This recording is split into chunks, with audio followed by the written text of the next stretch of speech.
স্বামী স্ত্রী কথা বলার সময় দুইটি ভুল কাজ করলেই আজীবন জিনার গুনাহ হবে। মানে আপনি বুঝতেই পারবেন না আপনি ফ্যামিলি লাইফ লিড করছেন আর আপনার জিনার গুনাহ হচ্ছে।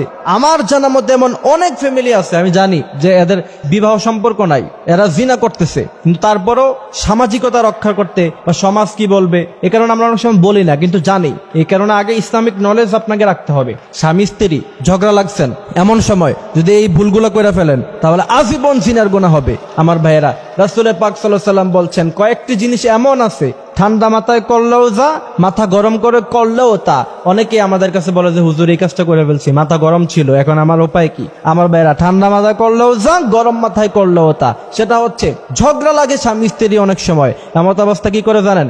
যা তোরে তালাক দিয়ে দিলাম, তোরে 3 তালাক দিয়ে দিলাম। এই কথা আপনি ঠান্ডা মাথায় বলেন অথবা আপনি গরম মাথায় বলেন, ইচ্ছাকৃত অনিচ্ছাকৃত যেইভাবেই আপনি এই কথা বলবেন তালাক কিন্তু পতিত হয়ে যাবে।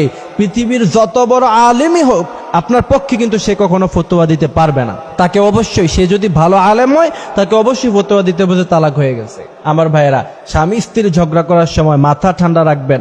অনেক মন চাইলেও তালাকের ব্যাপার কোনো সময় মাথায় আনবেন না। যদি আনেন তাহলে আজীবন জিনার গুনাহ হবে। অনেক সংসার আমি দেখেছি ঝগড়া লাগছে, শত শত মানুষের সামনে। গ্রামে গঞ্জে ঝগড়া লাগলে কি হয় জানেন? হাজার হাজার মানুষ কিন্তু জমা হয়ে যায়, মনে হয় যে বিশাল এখানে কি একটা সমাবেশ তৈরি হয়ে গেছে।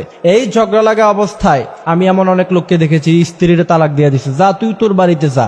এমন কথা আছে না নাই? এই কথা বলার কারণে কিন্তু সে কিন্তু তালাক হয়ে গেছে। এখন আপনি যে রাগের মাথায় বলছেন, এরপরে আবার দেখলাম যে এরা সংসার লাইফ লিড করতেছে, তা আমি বললাম ভাই এর তো সংসার তো হবে না।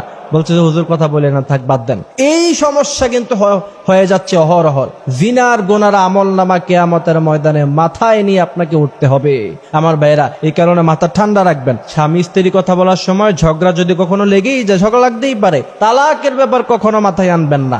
যদি এই ব্যাপারে কোনো কথা বলে ফেলেন তালাক পতিত হয়ে যাবে।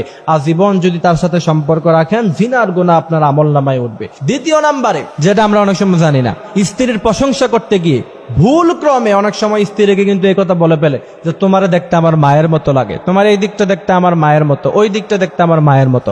যদি এই কথা ভুলেও কখনো আপনার স্ত্রীকে বলে ফেলেন তাহলে কিন্তু আপনার স্ত্রীর সাথে আপনি সংসার করতে পারবেন না। সেখানে আপনাকে কিন্তু কাফারা দিতে হবে। আপনাকে বিভিন্ন প্রক্রিয়ার মাধ্যমে সেটাকে জায়েজ করে তারপরে আপনি আবার স্ত্রীর সাথে মিলন করতে পারবেন অথবা স্ত্রীর সাথে আপনি থাকতে পারবেন, মানে তার সাথে সম্পর্ক রাখতে পারবেন। আমার ভাইয়েরা, এই ভুলটি আমরা কখনো কি করব না। মানে স্ত্রীকে মায়ের সাথে কখনো তুলনা করব না যে তোমার দেখতে তোমার চুলগুলি আমার মায়ের চুল মতো, তোমার দেখতে কিছুটা আমার মায়ের মতো লাগে, তোমার এই জিনিসটা আমার আম্মার মতো লাগে। এই কথা কি কখনো বলা যাবে না। যদি বলেন তাহলে তার সাথে সম্পর্ক রাখলে, তার সাথে আপনি যখন একান্তে সময় কাটাবেন সেটা জিনার গুনাহ হবে।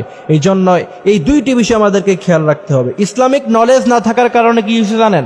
আমাদের দেশে অসংখ্য মানুষ জিনা করতেছে, জানে না স্ত্রীর সাথে জিনা করতেছে। যদি জানতো তাহলে কিন্তু তারা এগুলি করতো না। এই জন্য আমাদের আলোচনাগুলি যারাই শুনছেন অবশ্যই আপনার প্রিয়জনদের সাথে এই কথাগুলি শেয়ার করবেন। কথাগুলো যদি শেয়ার না করেন, রাসূল পাক সাল্লাল্লাহু আলাইহি ওয়াসাল্লাম বলছেন বাল্লিগু আন্নী ওয়ালাউ আয়া, মানুষের কাছে ইসলাম পৌঁছায়া দাও। আপনার কাছে সর্বোত্তম পন্থা কি?